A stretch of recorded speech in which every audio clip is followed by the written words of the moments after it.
Hello guys, welcome to codemax Tamil. இந்த வீடியோவில் நம்ம என்ன பார்க்க போகிறோம்னு சொல்லி கேட்டிங்கன்னா ஆங்கர் டேகை பற்றி தான் பார்க்க போகிறோம்.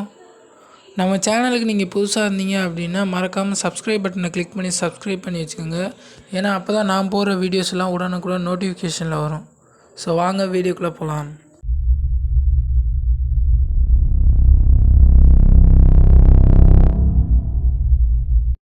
ஸோ இப்போ ஆங்கர் டேக்னால் என்னன்னு பற்றி பார்க்கலாம்.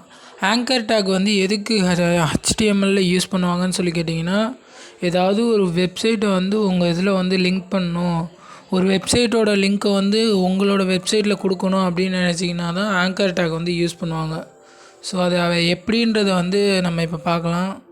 ஃபஸ்ட்டு நான் வந்து VS Code ஆப்பை ஓப்பன் பண்ணிக்கிறேன்.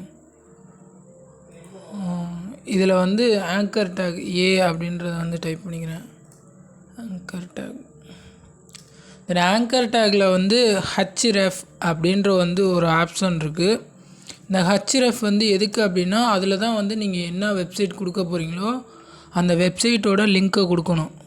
ஸோ நான் எக்ஸாம்பிளுக்கு என்னோடய ப்ராஜெக்டான ஒரு வெப்சைட் லிங்க்கை வந்து கொடுத்துக்கிறேன்.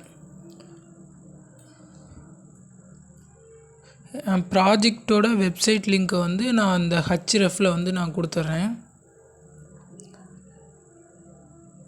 தென் இதுக்கப்புறம் இதில் வந்து ஏதாவது ஒரு இப்போ என்ன எழுதுனா ஒரு கிளிக் அப்படின்னு சொல்லுவாங்க.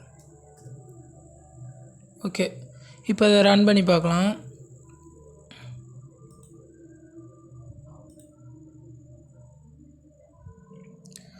இப்போ இந்த கீழே வந்து கிளிக் பட்டனை கிளிக் பண்ணோம்னா நம்மளோட வெப்சைட் வந்து வந்துடும்.